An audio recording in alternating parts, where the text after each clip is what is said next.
Welcome to Mystery of the Soul. I'm your co-host Leo, a psychic medium, a Reiki master, an EFT tapping practitioner, and a shaman. I'm joined by my good friend Julia, a doctor of physical therapy, yoga instructor, and Reiki master. Our podcast explores the depth of the soul, the spiritual, and the supernatural.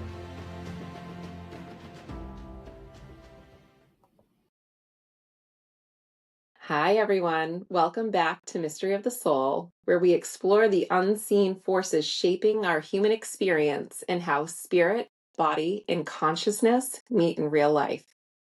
I'm your co-host, Julia LeBlanc, and I'm joined here with Leo McCarthy. And we have a really special guest today. Her name is Olivia Ezayana, and she is an energetic healing practitioner, psychic, and she is the founder of PlasmaRegenesis and SoulScension. Olivia bridges sacred science with soul wisdom, working with plasma-based energy and ancestral healing to help people realign with their original source, I guess, blueprint, you could say. Olivia, welcome to Mystery of the Soul, and I'd love to turn it over to you so you can tell people a little bit more about yourself and what you do. Hello, everyone. Good evening from here. And first of all, thank you, Leo and Julia, for inviting me to this podcast. A couple of words about myself. As you already know, my name is Olivia Ezayana. Name Ezayana, in case someone is wondering, this is actually the name of my soul that was given to me at the very beginning of my spiritual awakening, which took place about, you could say, 5 years ago. Ever since I was a child, I've had very deep connection with the elemental energies. As a child, I remember that I just used to kind of like be in my beautiful garden. I was basically born and raised in a village on the south of Poland, in like a beautiful rural area with the mountains. So I would spend a lot of time in the garden as a child. And I remember seeing like these beautiful formations of light, almost like these rainbow orbs just flying in the air. And I remember that as a girl, I would just kind of like jump up and try to grab them into my hands. And they always had that like very nice silky touch to them. So there's always been a lot of connection that I had with the spiritual world, even though I was not even aware of it at that time.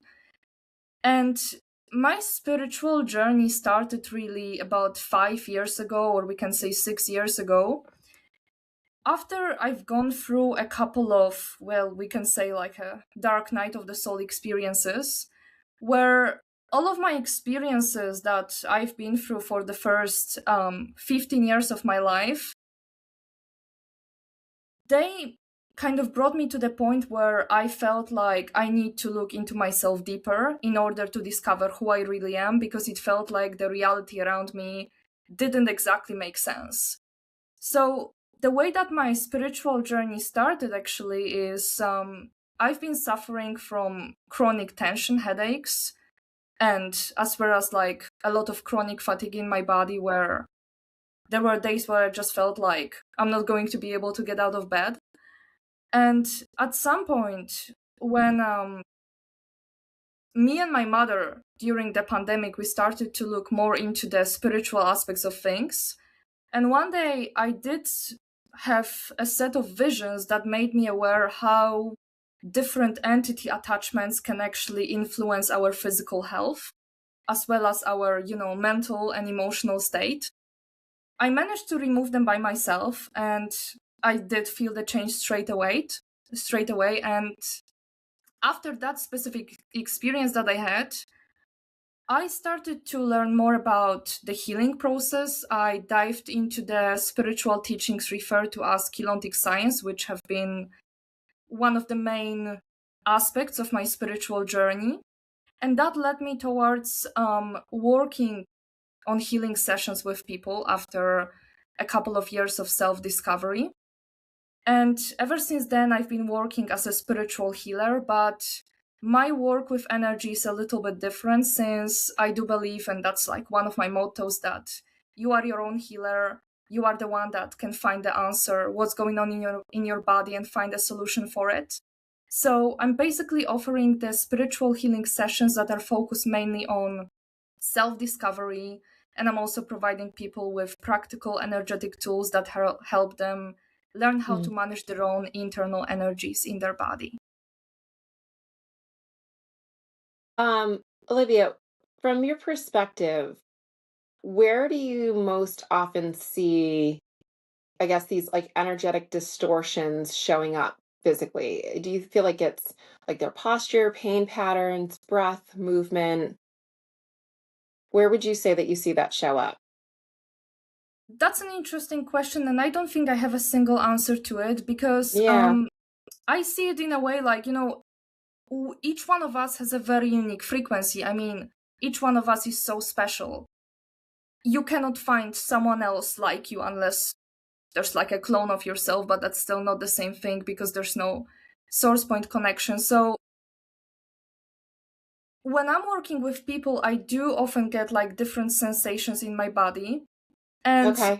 it's always a unique experience, like there's a lot of people that I met that had a lot of issues in their nervous system. And then, that is usually the nervous system influence the emotional body patterns. That's very much related to the limbic brain responses. And as well as something that I'm referring to as the transharmonic mind, where you have the unconscious, subconscious, the conscious mind, and then the overconscious, which are your higher selves. So in a way, we are in constant communication with our atomic self structure, which is like our subconscious and unconscious, as well as we are connected with the higher stations of our identity, our simultaneous aspects from higher dimensions, as I'm referring to them. So there's the nervous system aspect. We can also find it in the layers of the muscles, and that's where we often have like different trapped emotional or mental belief patterns that might be creating almost like, I often see it as static fields in the body. The energy Okay. is not moving because there is like a heavy emotion that we are trying to overcome, but because we didn't get to the core of it, we still keep processing that distortion until it manifests in the physical body as a certain state of a disease. So, in fact, whenever I'm talking about diseases, especially in context of my latest SoulScension classes, I'm always assisting people with realizing that there is no such thing as disease. There's just certain symptoms in your physical body that suggest you that there is something wrong in your higher bioenergetic templates. So this is how I could possibly answer that. But our body, I treat our body like a living map of consciousness. So let's say if you had your head cut off in the Middle Ages and you didn't heal that, then that will be still visible in certain layers of your body. So it's actually like a funny way of like looking at your body like a map. You one of the things that you are the founder is the PlasmaRegenesis. How would you explain plasma energy to somebody like I'm a physical therapist and yoga practitioner? Um, how would you describe that with like what's happening in the body? So I would explain it this way, like, I guess for both of you, you're working with like trying to release certain trapped energies from the body, trying to like realign the flow. And I guess you're familiar with like the concept of the chakras and the light body anatomy. Well, let's look at it this way, like we have so many blockages in the chakras, like all the time we have to clear something, and sometimes it feels like it's never ending. So for me, plasma is like a pre-light. It's like an energy that created the light. So we are looking at the primordial template that is behind the creation of the light body. So sometimes if we have like reoccurring distortions, let's say in the third eye chakra or in the solar plexus, that could be suggesting the distortions in the plasma body. And there is one more aspect to it. From my insights, like the entire matter that we are seeing in the physical world, it's been created from the combination of 5 elements: the ether, air, earth, fire, and water. So the plasma template is actually, I also refer to it as the elemental template. So we almost have like the combination of different elements coming together. And these elemental currents are referred to as the plasma currents. And then these elemental plasma currents kind of like downstep into the light body currents. So I'm often paying attention not to just the light body distortions, but what's happening in your elementals. And we are very responsive to the elementals because, after all, we are in co-creation with the elemental kingdom of this planet. The weather patterns affect us, the lunar cycles, everything that is happening in nature, our bodies respond to it through the plasma template. Does that make sense? I'm staying with you. I don't know that I could explain it to somebody else at this point.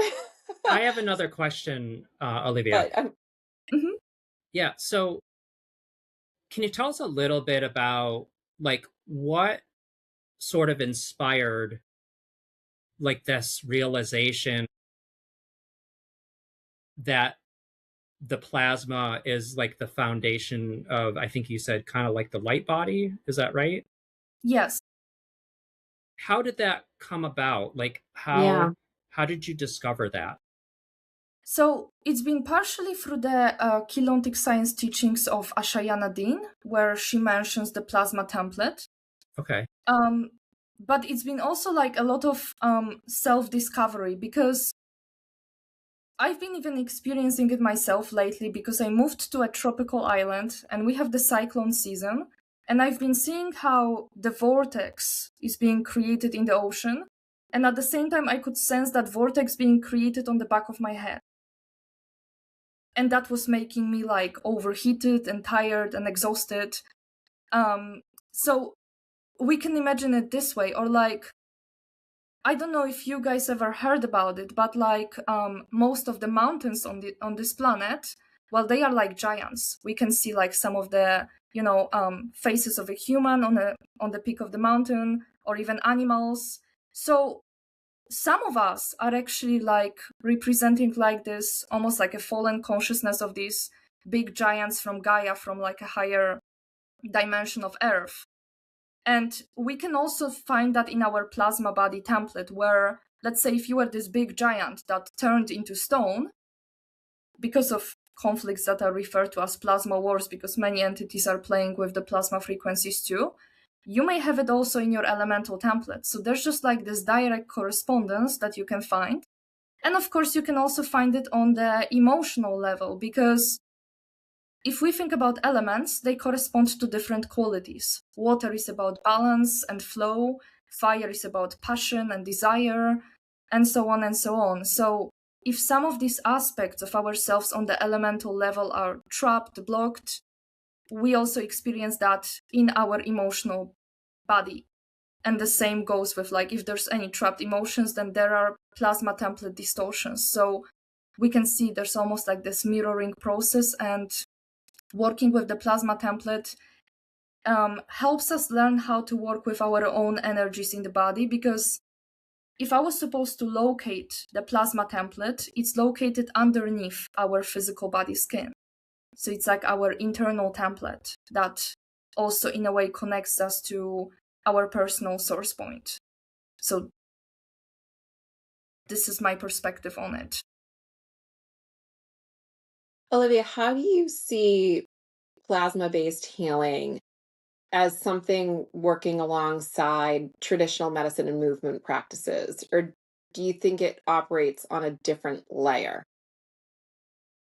I think that there's a lot of connection. I mean, even like taking a simple salt bath, that's also co-creation with your plasma body, because you're co-creating with your water elemental body, and the salt bath helps you remove any like heavy energies, especially like kind of trying to clear your vertical connection.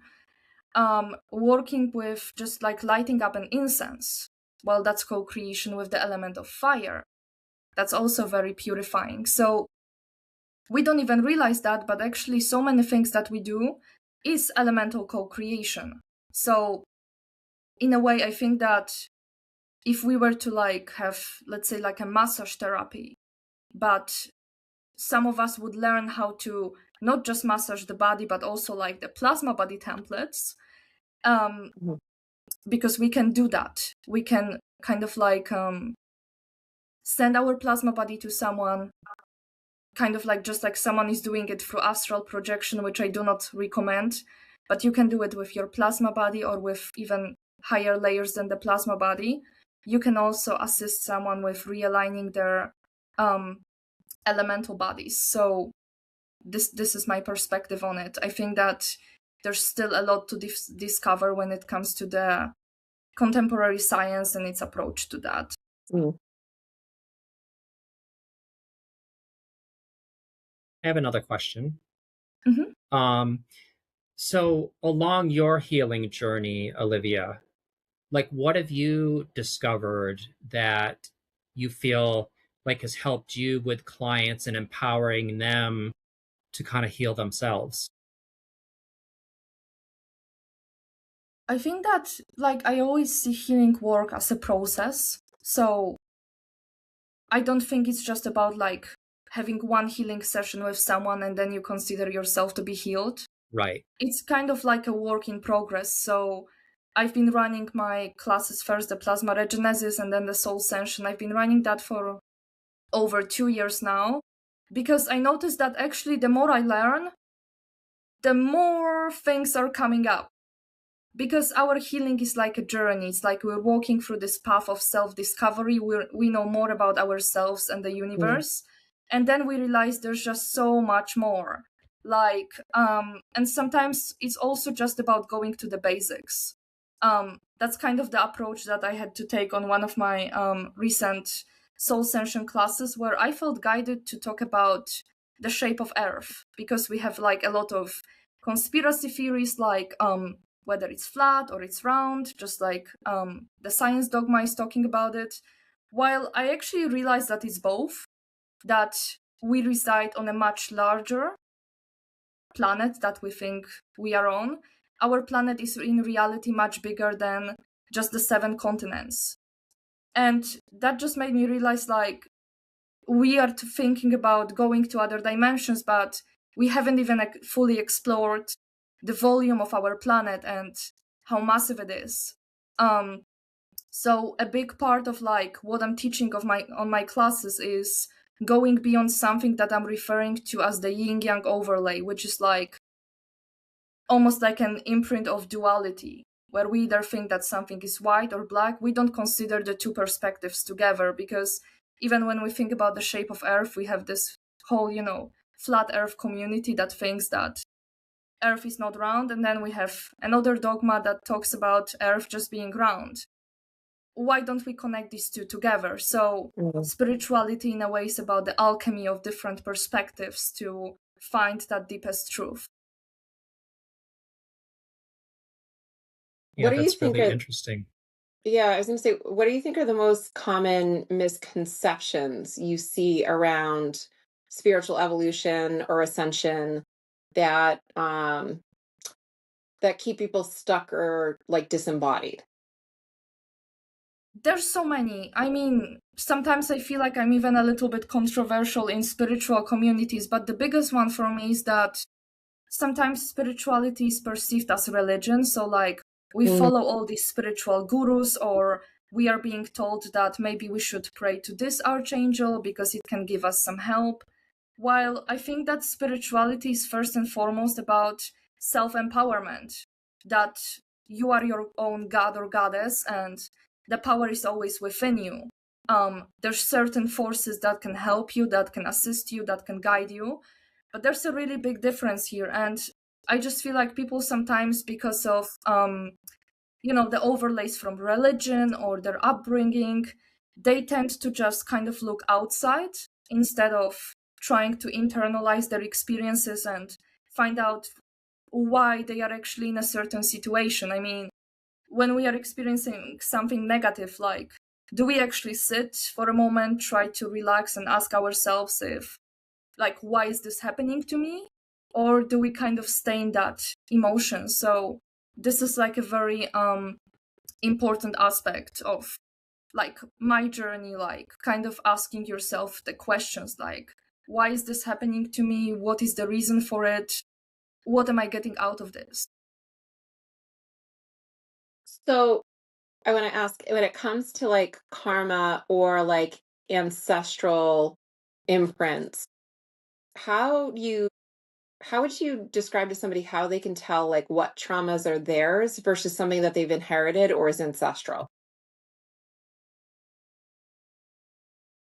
Okay, so just to clarify here, by your question, do you mean like how do we recognize whether something is ancestral, karmic, or like from other lifetimes, for example? Yeah, because I mean, like we're talking a little bit about like, connecting, and I'm just curious about like, we talk a lot about like ancestral traumas or karma or things like that. So I'm just curious like how that kind of plays in, because I'm gonna be honest, I'm still like wrapping my head around all of the things that you're saying, and I'm so intrigued by it, but I'm trying to kind of keep up and like find different things that I can connect on. So if you feel like I need to rephrase the question, I'm happy to Yeah, I try, but understand. I yeah. understand. So a certain, let's say, order of like clearing that I've been following through my latest SoulScension classes is we were first releasing something referred to as the earth bones. So like, for example, we were clearing any kind of like attachments to any like egregores and collectives that might be draining our energy, or like, let's say we have like a lot of implants and overlays that come from the fields of artificial intelligence. So the first question that I'm encouraging people to ask is like, this pattern that I'm experiencing, is it mine, or is it from someone else, or is it like just completely artificial? Because my concept when it comes to karma is that in a way karma is also like an overlay. Like, we don't need to go through our family's karma if we don't choose to, because we have enough of imprints from other incarnations that we have to deal with. And I came across many people, including myself to a certain extent, where our soul is being pushed into an incarnation we never chose to be in. So you're in a family that your soul didn't choose to be. So why would you have to go through the karma? That's the first thing to look into, like what actually belongs to me and what may I have picked up on, like from the consciousness of the planet, from the consciousness of humanity. All of it matters, because there's just so many thoughts that we receive on our daily basis that are not even ours. So it's kind of like about finding the way to filter these two. And usually, like, if we just go through like a certain clearing procedure with that and we feel the difference, that means it's gone. I mean, it's just like we're clearing anything that doesn't belong to us. As of the ancestral imprints, I do notice them in the tailbone area, where we have like something referred to as the 8-cell cluster, the first primordial 8 cells that were created after the conception point. And these first 8 cells, they contain our health blueprint, as well as, all the ancestral things that we received from our parents. And then that ancestral imprint spreads through the epigenetic overlay of the DNA, which is like, we can imagine it's almost like a veil on the physical DNA that, contains our beliefs, our emotions, our inner child imprints, as well as that ancestral part. So I do a lot of this kind of like epigenetic clearing with people, in order to kind of help them realize, it's almost like a mirroring process sometimes, where they realize that certain behaviors that they are dealing with in this lifetime, they are almost like the repetition of what their parents were going through. So in order for their children not to take on the same imprint, they have to transform it for themselves, because that's how ancestral imprint works. If you clear it for yourself, your children will not need to take it on themselves. And the last one is something that I'm referring to as the incarnational blueprint.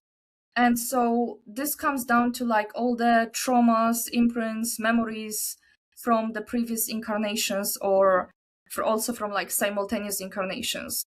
So like, let's just think about it for a moment. And like, if we have our personality, there's our emotions, that there's certain aspects of our being that we took from the ancestral imprint, but then there are some parts of ourselves that are very unique. You cannot find it anywhere else. And our personality is being shaped throughout all of the lifetimes that we have had so far. So that's my take on it. So another part of like the healing process is actually looking into the past incarnations to learn more about ourselves beyond this lifetime, to learn more about what we are actually doing here as a soul, what is our mission, and to also overcome some of the traumas that are still holding us back. So I know this was pretty like an extensive answer, but I hope that makes more sense. No. Hang tight, guys. We'll be right back. Okay. Olivia, so you've mentioned the SoulScension a couple times. For us in the audience, can you go into a little bit more detail about the SoulScension and just tell us a little bit about like what's the journey that you take people through with that? As you probably already figured it out, SoulScension basically means soul ascension.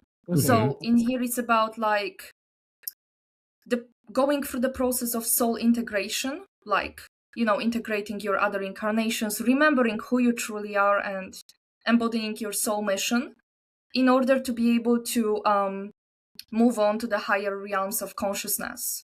So all the things that I talked about so far, like about the ancestral imprint clearing any kind of like things that are holding us back. I mean, we've been trapped on this planet for quite a long time. So there's still like certain timeline attachments that we have, certain overlays, as well as that part of like remembering who you are as a soul. All of these steps are meant to bring us to the point where nothing is really holding us back and we are able to make this transition. So on my SoulScension classes, I'm usually giving out people like, you know, like usually a 1-hour lecture where I'm just sharing what I'm guided to share each week. And then we are going through like group meditations that are allowing us to remove some of these blockages. And after the classes, the students also receive the same techniques as well as some extra exercises that, you know, they can practice on themselves and basically learn more from it. Because SoulScension is kind of like you can say it's almost like a self-study course that helps you learn how to work with your own energies, how to connect to your soul more, and kind of like go beyond any of these illusions of perception. It's also about expanding your connection to the universe in itself. Okay, thank you. Olivia, what would you say is like a simple daily practice that people could do that without overwhelming them, you know, like what's something simple that they could do just to incorporate into their daily life with this? So one very simple exercise is actually connecting to the energies of the Earth's core, but with a certain specific awareness here. So as a part of, let's say it's referred to as the eternal host, which is basically about like, you know, providing us with additional amount of energies to help us accelerate our process of soul ascension. In the Earth's core, we have something referred to as the Know-Me seed. And the Know-Me seed is basically like a rainbow bubble that holds it looks like a rainbow bubble. That's how we can visualize it. And it represents like the essence of the eternal identity of Earth. So we can say it's like, if we were to just imagine Earth in its perfected form with, you know, the full connection to the source energies, the way that we remember these beautiful times of Gaia, that would be it. This is kind of like this primordial essence that was brought in from, let's say, the ascension timeline of Earth into this one in order to link us with certain ascension passages. And the way that I'm always telling my students to do this is you visualize like a rainbow spark of consciousness in your heart chakra. you're sending this rainbow spark down to the core of the earth, to that rainbow bubble referred to as the Nomi seed. And then you're just allowing yourself to take a few breaths to bring in this rainbow energy into your body, into your DNA, to heal it and expand these higher dimensional activations. And you can actually bring in this rainbow energy to certain parts of your body that feel trapped or like a bit heavy. The rainbow energies, these which are actually the plasma frequencies, they have multiple healing applications depending on everyone's condition, or you can just also use them as a protection, kind of expand them like a rainbow bubble around you. What would you explain to someone that they might feel when they're doing that? Like, what might they feel in their body? Usually you might feel like either sensations of warmth or like these gentle kind of vibrations going through your body, or you might just feel lighter, like some heaviness has just been lifted off you. Usually when I'm working with clients and using that energy, they usually feel a lot of lightness in their body, because this energy is very universal. What is the rainbow plasma? The rainbow plasma is like 5 elemental currents put together. So if you have the element of ether, air, water, earth, and fire, and you mix all of them together, you get this rainbow plasma spectrum. So it's kind of like beyond the regular elemental plasmas. So another question, Olivia. So anyone that's on like their spiritual journey, their spiritual awakening, and a lot of us have either been there, going through it, or currently going through it. We go through a lot of difficult challenges that help us grow and expand. Like on your journey, can you tell us or share whatever you're comfortable with? Like, what are some of the challenging things on your spiritual journey that you've been through, and what got you through them? I think the most challenging one was kind of dealing with kind of learning how to navigate in a new reality where I can see more than other people can see, and yet I still have to be in this 3D reality and cope somehow. So it was kind of like about learning how to shield myself, and that's kind of like the first thing that I'm always passing on to people, like create energy protection around you so that you can stay balanced, so that you can stay grounded, and so that other people don't pass you on any energies that you wouldn't desire. So I'm always like this very sensitive type of person. I've visited many places in the world, and I've always been affected by the energies of different places. What's one in a good thing and in a that bad way. you So do as like a protection? you can say that this kind of part of my experience is like I'm trying to stay in the 3D realm as grounded as possible, but there's also like this other reality. So that kind of puts me in a position where I have like a small inner circle of people that I trust, and I just share this reality with them, and we kind of just enjoy being in that peaceful space with each other. And your tribe of people that you can kind of feel comfortable with sharing this stuff. Exactly. Because I came across people that, you know, if you just looked at them from the outside, everything seems fine, but then their frequency is shifting.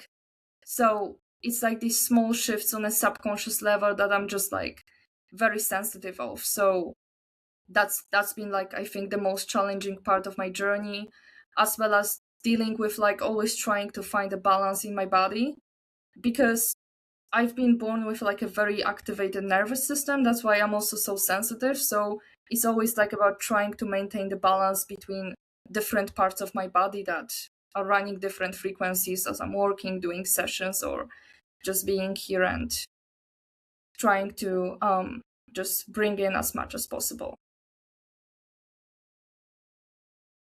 How was it being so sensitive when you were much younger? Oh, it was awful. My mother, she couldn't understand that, but when she gave birth to me, she didn't really allow anyone else to hold me except for her.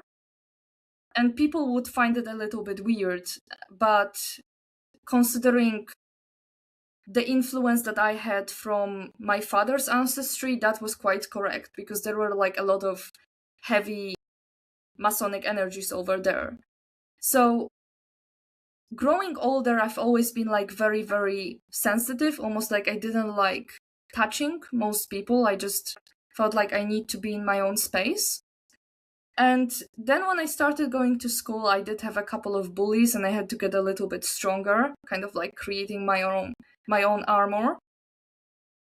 And then I think this was like a year before COVID started. I got that super sensitive again, and this sensitivity was kind of synchronized with the chronic tension headaches that started to appear, where I felt like I don't have only nerves in my head, but it's like they are around me. And it's like I'm connected to this grid of consciousness, this primordial source grid of consciousness that I'm calling Arileia. And it's kind of like we are all connected to this massive network of consciousness. So that's why if we were to activate that consciousness network, we could use the gift of telepathy to just, communicate with each other without words. So before I actually discovered that, it was difficult because I didn't know how to manage in the 3D world while being so sensitive and like experiencing strong headaches next to some people that I would say were energy vampires. So this was like the most challenging part of my experience, probably.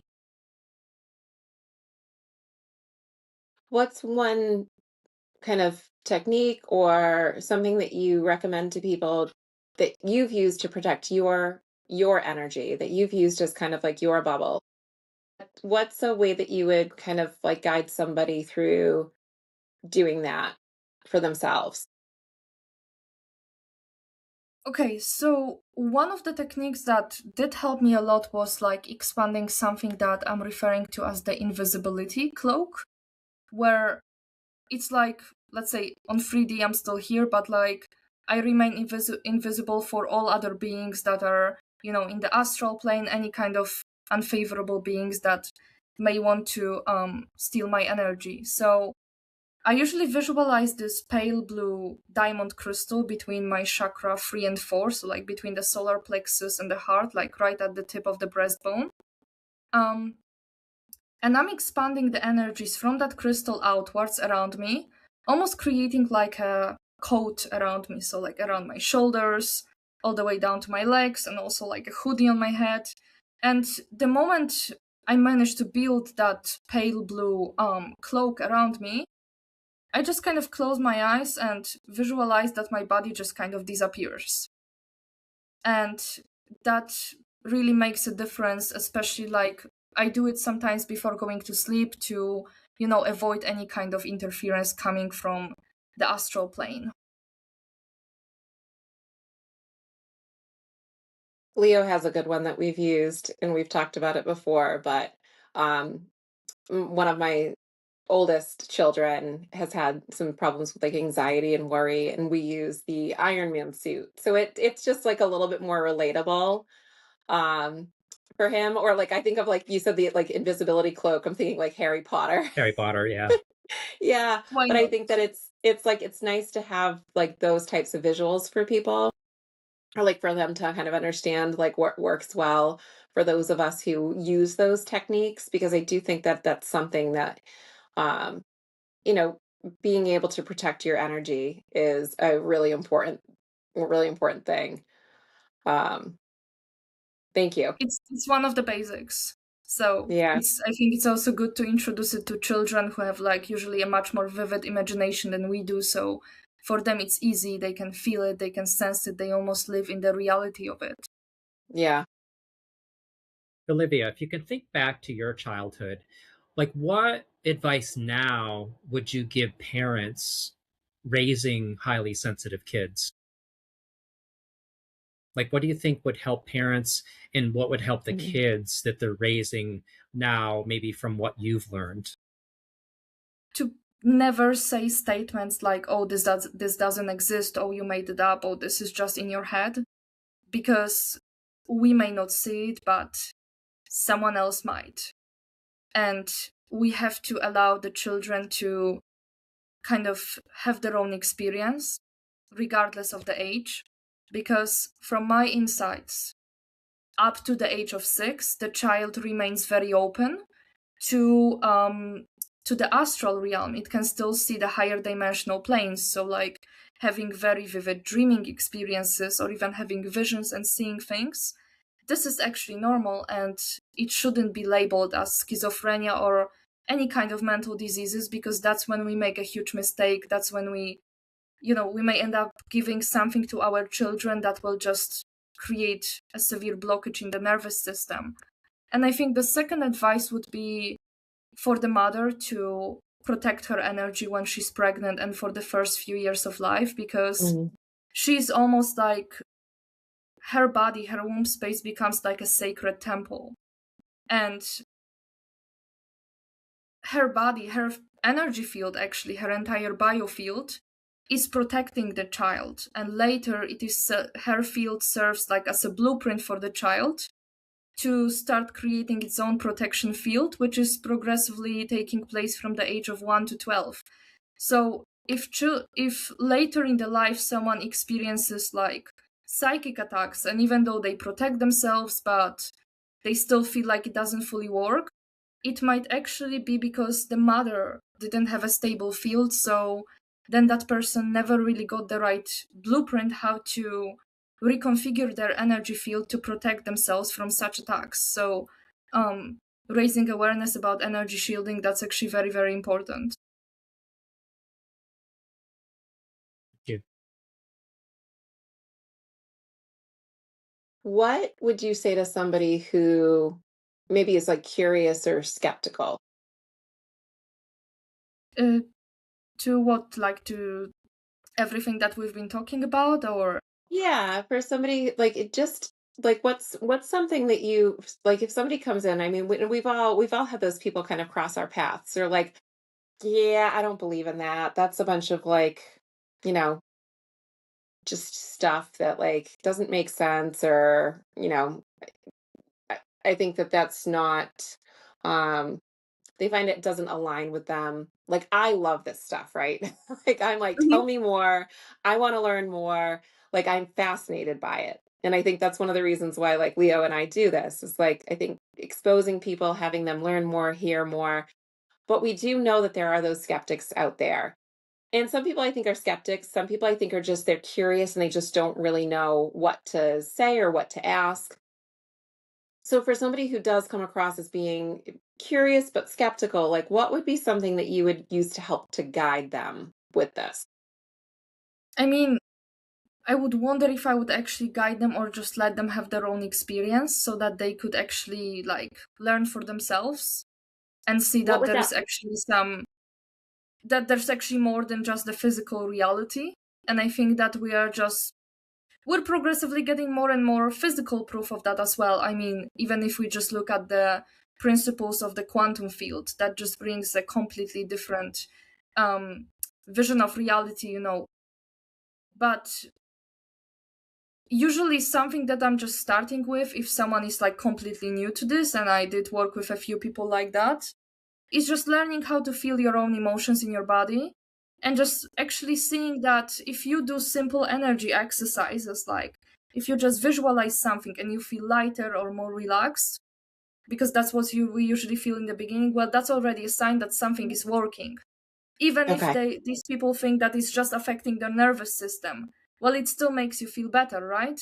So it's making a certain change. So baby steps are the best in here. Just basic work with your own body before we just go to like higher dimensions or something like that.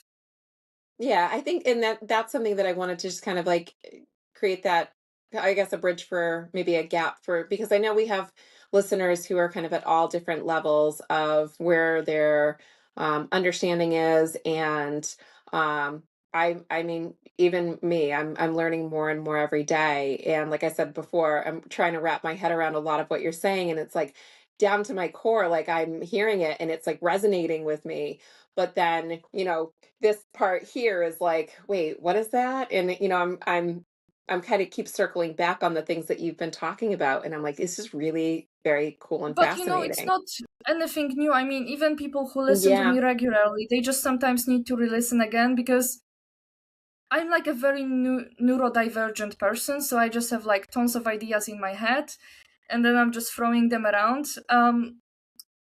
I did encounter an issue with that where I tried to write a book a few months ago, and it didn't work out because when I talk, it comes naturally. It almost feels like I'm giving out a like a live transmission. Like I can feel my body's on fire, and there's lots of amazing frequencies coming in. And even if we don't understand something on a mental body level, it still registers in our body as a certain frequency that will bring the understanding in the right time for us, right? But yeah, when it comes to like writing it down, I'm progressively getting there. I prefer to give the live classes where I can also, interact with people, feel their frequency, and kind of like adjust to it as I go along. Thank you. Of course. Olivia, how would you describe intuition in your own terms to people? I see intuition as being linked with something that I mentioned, I think, in the beginning, the transharmonic mind, where we have these 4 layers, the unconscious, which corresponds to the consciousness of our atoms, then the subconscious, which is like our emotional cellular consciousness. And usually like when people say like, oh, like I have this gut feeling, or like I just have a sense that something may happen, usually comes from their subconscious. But then we also have the overconscious mind, which is our higher selves, like your astral body or different aspects of yourself from different dimensions of consciousness. So I see intuition as like this inner voice that actually comes from these different stations of our transharmonic mind. Because right now let's just give an example. So like right now we're having this conversation on a podcast and we are just focused on what's going on here, but we don't register what happens to our astral plane. I mean, I could have that split attention, but then I just wouldn't be really present in here. Or let's say maybe there's like some smaller forms of life that we cannot see. And at the same time, we are still interacting with them, just on a different frequency. Let's keep in mind that our nervous system on a conscious level processes like this very small amount of frequencies, while there's a much bigger spectrum that we can actually process in our heads and analyze. So all of these different frequencies, they still come to us, but we don't register them on a conscious level. So when intuition awakens, we do get an access to other stations of our mind. Does that make sense to you? Yeah. Yeah, I think so. Yeah. I just had a feeling you might have a unique interpretation of intuition, so that's why I wanted to ask you. Yeah. So it's mostly about that. Intuition is usually right. It's about like different filters on our perception that don't always allow us to get to like what a certain message means for us, or like when do we exactly listen to that inner feeling. So that's why clearing any of these filters on our perception can actually help us open the streams of intuition more. Olivia, from your experience, what virtue is most lacking in modern spiritual spaces?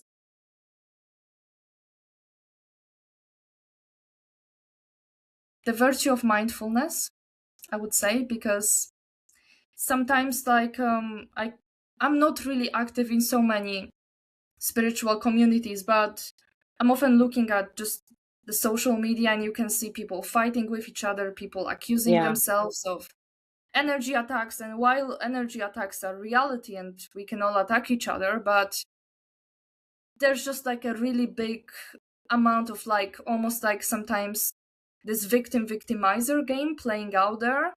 Or like instead of all of us coming into unity, all of us that consider ourselves as sovereign souls, even though we might have different points of view, we can still come together. That just doesn't happen. There's not enough mindfulness and unity in current spiritual communities. It just seems like many of them are going into like division, and that doesn't allow them to actually get the full knowledge. And I did work with many healers, and to me it feels like many of them just didn't do enough work on themselves. They just directly jumped into like, oh, I want to help others, while sometimes their insights are kind of like mirroring what's happening in their own field. So they are going to notice an entity in someone. While this might be accurate, they may also have an entity themselves. So there's just like I think learning. Go ahead. Oh, no, I was going to say, why do you think that they jump into it? Like, why do you think that a lot of healers are wanting to just jump right in rather than do the self work first? I think it comes out of two reasons. I mean, naturally, many of us who are healers, we used to do the same work in the past. I had multiple experiences. I used to be an oracle in Delphi. I used to do a lot of exorcism rituals back in Atlantis. So there's a certain groundwork that I have, and many people do as well. So it also comes from like our soul calling. But very often I think it also comes out of fear. Like we're trying to like desperately have that mirror that we can look at to see our own patterns in ourselves. And while this is also like, I think that each one of you who's also doing this work, you can also see that mirroring process happening for yourself. I can see that too. And this can be positive, but I think that sometimes many healers have to like kind of step back, review what's really going on with them so that they don't infect others while they're doing some kind of healing facilitation. That aspect of spiritual hygiene, from my experience in many communities, it seems to be missing. Olivia, so there's a lot of heavy energy in the world right now. What advice would you give people how to just kind of navigate this?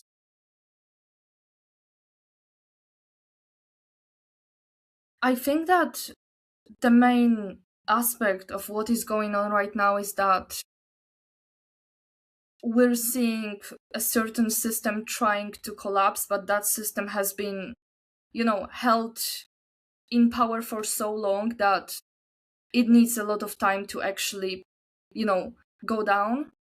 And instead of waiting for it to go down, we should all focus on actually preparing for what's going to happen next, where we want to go after, how we want to proceed next with this current incarnation. So the work that I've been talking about with finding out what's yours and what is not yours, learning who you actually are. I mean, we can read so many different books, but the best book that we have is what is on the inside of us, learning our own story and just allowing yourself to process everything that you're receiving.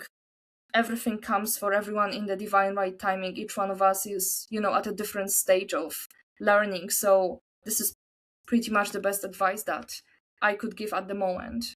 And of course, just stepping out of the patterns of fear that are creating all this heavy energy that we are experiencing.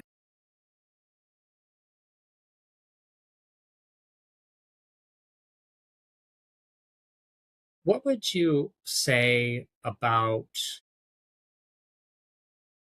boundaries, as far as people setting boundaries, like whether that's physically, emotionally, spiritually? Because a lot of that is connected to, I think, fear, and boundaries can, I think, kind of help navigate it a little bit. What is important about boundaries to you that you would maybe give people advice on, if that makes sense?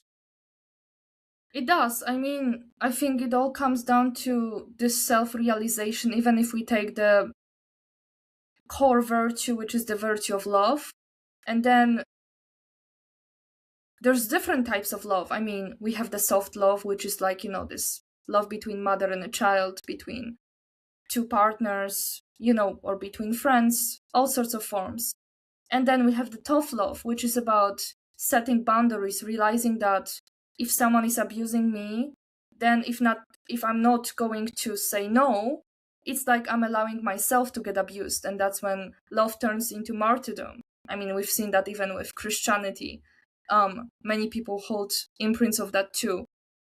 So usually when the way that it can manifest in your body, if you don't set certain boundaries, is skin issues, because our skin is kind of like a boundary that, kind of like filters anything from the environment so that it doesn't go into our body.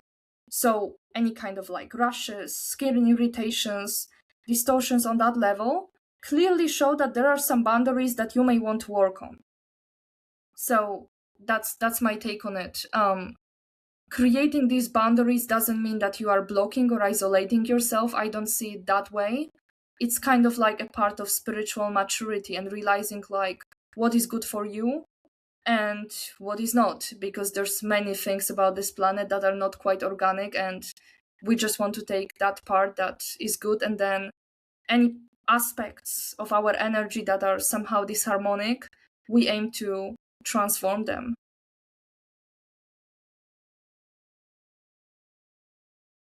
Olivia, if we think about the physical body as kind of like a meeting place for light and matter, what does honoring the body teach us about honoring our soul?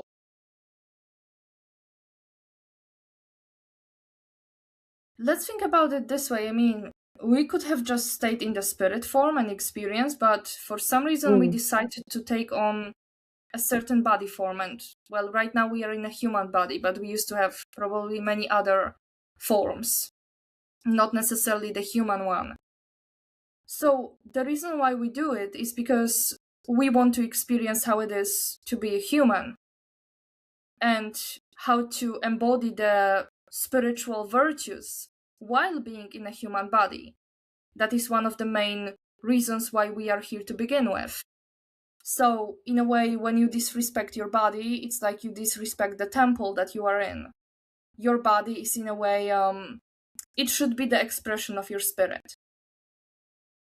We should be actually able to adjust our physical form to the way that it aligns with us. Unfortunately, we do not have that option, and that's why it's creating lots of insecurities, the current trend for plastic surgeries and all of that. This is actually coming from the fact that we used to be able to, express our soul. Our soul used to have its human expression in a, in a way that we chose for ourselves. So that's my take on it. Our human body is basically meant to be the sacred temple of our spirit. So if we want to connect with our spirit, our body is kind of also like responding to us, giving us the answers.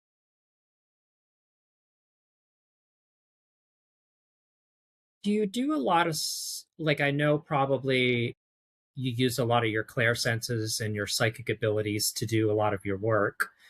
Do you I'm looking for the right question.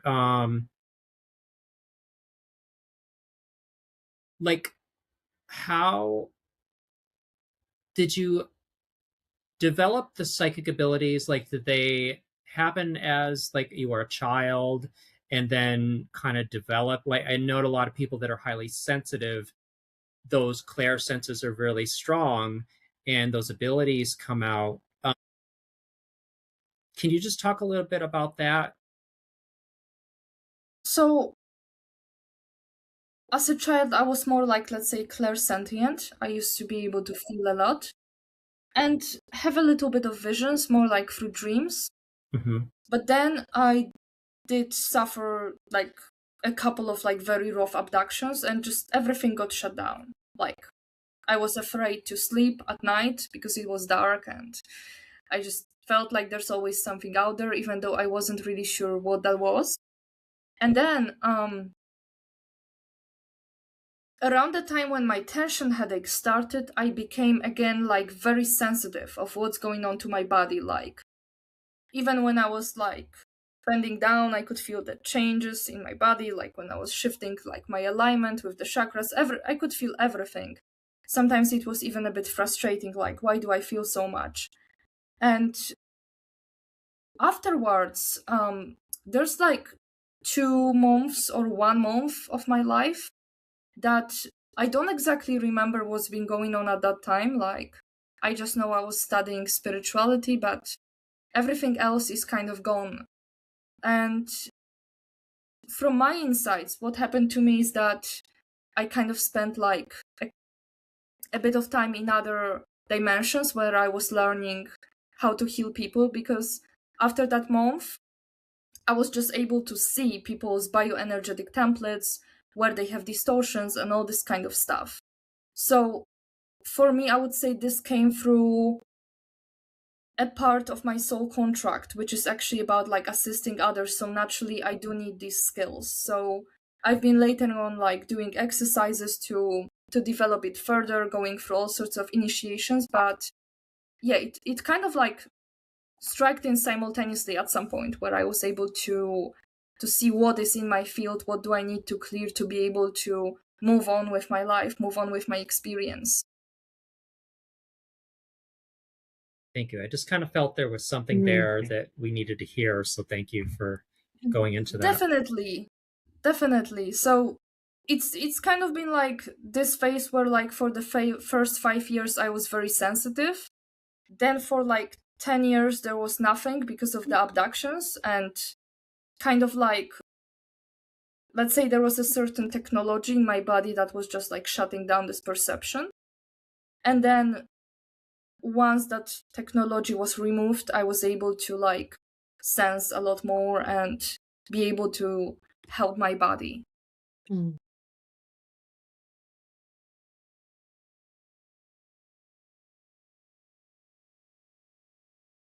Olivia, what do you think we're being asked to remember right now as humanity? With everything going on in the world, like what do you think is like what should we really remember? We should remember that this world, like, we can look at it from the perspective of conspiracy theories, that we are trapped here in a planetary prison. We can look at it that, you know, in a way, like, we're trying to kind of work our way out here to kind of integrate Earth, actually help it with healing.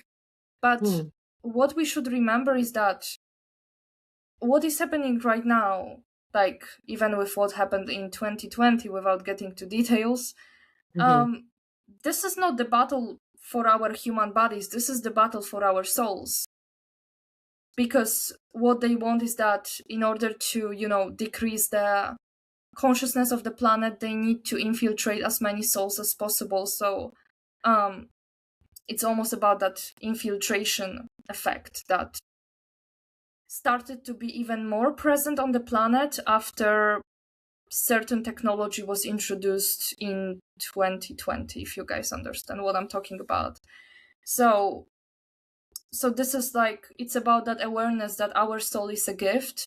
We do need to take care of it. We do need to nurture it, especially in these times where many of us will be able to soon transition out of this planet and be able to explore perhaps higher versions of Earth or just other realms of consciousness. So that's really why I started SoulScension to begin with, to make us realize that our soul here is the answer, our soul here is the key, our process of soul integration.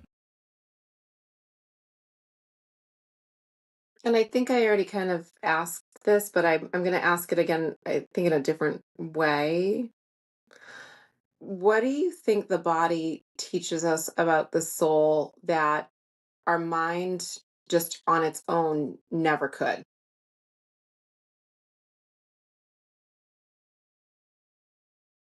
So since, like I already said a few times, our body is like a map of consciousness. Yeah. Like in our DNA template, if we were to just like take this double helix, we can like trace all of our memories from other lifetimes. Everything is recorded in the DNA template. It's almost like as if we were playing like a tape, and you know, it's just like showing us different images, pictures, and all of that. So our body can actually help us remember what our spirit remembers, as long as our spirit is in the harmony with the body. Okay. I think that just helped me because I'm thinking about it like that exists in my body. That's not something that's created in my mind. Like that's in the makeup, like you said, of my DNA. Like that exists, whether Yes. or not the mind Well, we does. can Doesn't. understand it on like the subconscious level Yeah. because this is like our cellular consciousness. Yeah, Yeah. it's much easier to see it this way. Hmm. Well, we've covered a lot of information. I think so. Yes. I was gonna say, thank you so much, Olivia, just for bringing such depth and devotion into this space. Like, it's really this has given me a lot to think about. Right. Um, and I would just say, like, for our listeners, like, I don't know if this stirred something in your body or your breath or your awareness, like, trust it. Trust that. Like Definitely. Olivia said, I think healing doesn't always arrive as answers. It sometimes, I guess, arrives just in like a resonance or a presence. Of course. Just sometimes sitting with yourself, seeing how your body feels, how it reacts to your thoughts, you can immediately notice these certain parts of yourself. Yeah. Is there anything else that you want to leave the audience with, Olivia, before we go? Wow, we shared so much. So I think I will just let people sit with it as well and contemplate on it. That's fair. But I just wanted to once again thank both of you for inviting me here to this podcast. I really enjoyed this conversation, and I do hope that it also brought you something to think about. It did. Tell people, Olivia, how they can reach you and contact you, and if they want to work with you, how can they do that? So you can easily find me on my Facebook under the same name, Olivia Ezayana. And I also have my personal website, ezayana.pl, where you can find my classes, you can find my all of the services I'm offering, and I also have my YouTube channel under the same name. All right. All Well, right. Well, yeah, thanks for tuning in, guys. And don't forget to like, subscribe, and follow. And stay tuned for next time. Have a and good night, guys. I was going to say, stay Oh, curious, stay stay curious. embodied, and keep listening. Absolutely. Yes. And thank you, Olivia. Thank you so much. Have a beautiful Bye, day. guys. Bye. Bye. Thank you for listening to Mystery of the Soul. Be sure to subscribe so you never miss an episode. If you have a question, topic suggestion, or just want to say hi, we'd love to hear from you. You can visit our website at mysteryofthesoul.com. Reach us on Instagram, email us at mysteryofthesoulpodcast@gmail.com, and if you're interested in booking a session with Leo, visit his website at leojmccarthy.com.